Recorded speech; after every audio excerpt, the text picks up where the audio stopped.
I got a technical for basically being mad at myself because I missed the three and then I went and hit the backboard. And he told me it was disrespectful to the game of basketball. But I think he fired me up to continue to play a lot harder. I thought we got a lot better after he did that, so I want to thank him. What happens when the WNBA's brightest new star meets a rulebook that suddenly goes silent? Caitlin Clark's rookie season looked at first glance like an overnight fairy tale. Sold-out arenas, TV numbers the league hadn't sniffed in 2 decades, and a merch line that crashed the Fanatic servers. But rewind the tape and you'll see something stranger. Every time Clark crossed half court, the whistle seemed to vanish. Tonight, we're diving into the footage, the numbers, and the backroom politics that turned the 2024 season into the most controversial year of officiating the WNBA has ever seen. And when you hear what's changing for 2025, you might wonder if the fix came just in time, or far too late. 15 minutes after the Fever drafted Clark, the team website crashed. Ticket demand didn't just break franchise records, it broke the league's servers. National broadcasts that once drew 200,000 casual viewers suddenly flirted with 2 million. In 8 short weeks, 9 separate TV milestones tumbled. Local economists cheekily renamed the Fever's new $78 million practice palace the Clark Bank, because merch and sponsorship deals alone were going to cover the mortgage. From Indy to Seattle, ushers started every night with the same warning. No walk-ups left, every seat spoken for. But as fans buzzed about impossible step-back threes, few noticed the hidden tax Clark was already paying for the attention.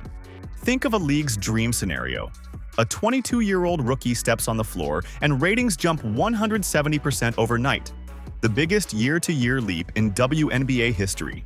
One analyst ran the numbers and found that a single player, Clark, generated 26.5% of the league's total economic activity last season. The Clark tax spread fast. Courtside seats for her preseason homecoming in Iowa, technically just to tune up against Brazil's national team, resold for $4,000. The Nike store at Gainbridge Fieldhouse set 4 single-day records in 1 month. With that kind of momentum, you'd expect the league to wrap its new star in bubble wrap, right? Instead, the sound most nights was the thud of Clark hitting the hardwood, and silence from the officials. But the numbers only hint at what the cameras exposed next. Basketball is supposed to reward aggression, draw contact, earn free throws, pile up points. Clark finished top 5 in usage, yet scraped together only 3.7 trips to the line per game, the lowest rate for any high-usage guard in a decade. How? Because refs swallowed the whistle. Stat sheets rarely feel personal, but this one does. 17% of every flagrant foul whistled in 2024 landed on Clark, and 4/5 of those came from one team, the Chicago Sky. Clark, hammer. The double standard hit absurd levels on August 18th. Clark slapped the base of the backboard after bricking a deep 3. Boom, technical. Disrespectful to the game, the ref scolded. 2 possessions later, she absorbed a shoulder in the ribs. No call. By mid-season, defenders openly bodied her 30 feet from the rim. They weren't dirty, they were practical.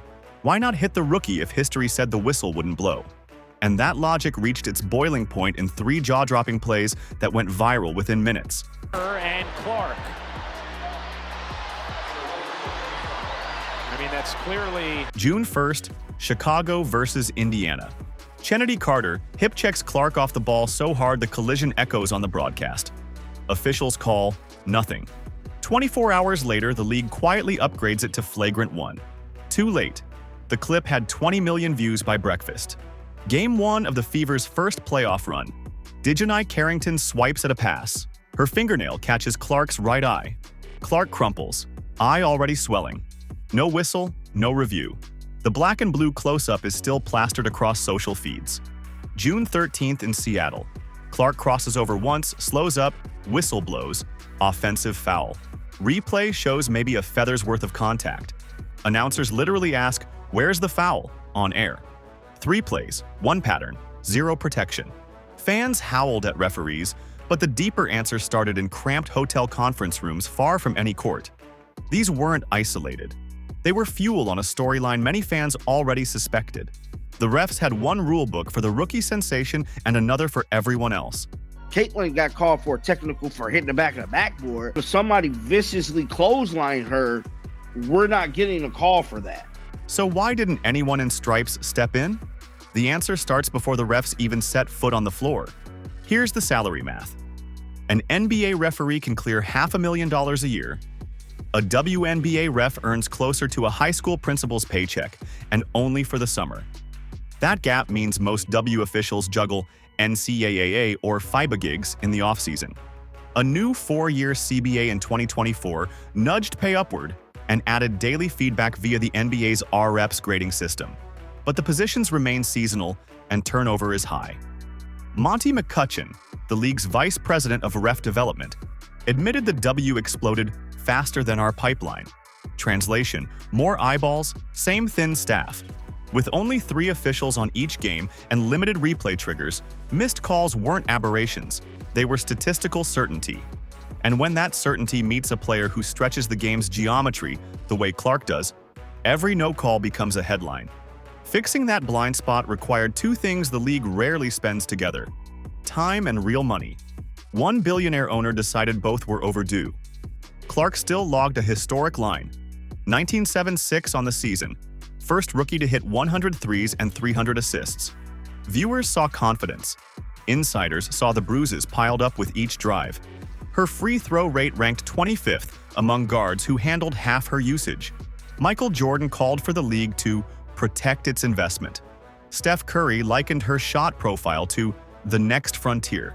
Yet when Team USA assembled its Paris roster, Clark's name was missing, officially because of experience, unofficially because some executives feared the media storm would drown the existing vets. Stephen A. Smith, Antonio Brown, and half of NBA Twitter torched the decision, arguing USA basketball left millions of potential viewers on the cutting room floor. Michael Jordan labeled the decision short-sighted. Steph Curry called it a marketing own goal. Charles Barkley, never subtle, called for heads to roll. And Clark? She booked a tea time. The controversy only magnified her stardom, turning every subsequent hit she took into another data point in the Protect the Star debate. The LPGA's Pelican Pro-Am usually draws polite crowds and 0 live television. Clark's entry flipped that script. Golf Channel junked its schedule to air her front 9.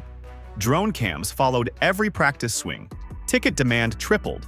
Inside WNBA headquarters, executives realized their superstar was about to make another league rich, unless they acted.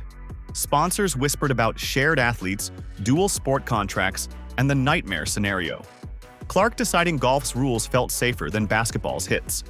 When Clark's Fever visited Dallas last May, demand forced the Wings to move the game from a 7,000-seat gym to the Mavericks' 20,000-seat arena. Kathy Engelbert labeled it the Caitlyn effect, privately joking that her expansion slide deck now wrote itself. Meanwhile, the 2-time champion Las Vegas Aces slashed preseason tickets to $19 and still had empty rows. Vegas sportsbooks called it the Clark Delta, a 430% swing in secondary market prices depending solely on whether number 22 was in the building. Fans and pundits began asking an uncomfortable question. How does a league grow if its reigning MVP can't draw half the crowd of a rookie on a sub-500 team? Sponsors watched nervously. No star, no surge. But a surge with no protective whistle? That's one rolled ankle away from catastrophe. Every sold-out arena raised the same worry.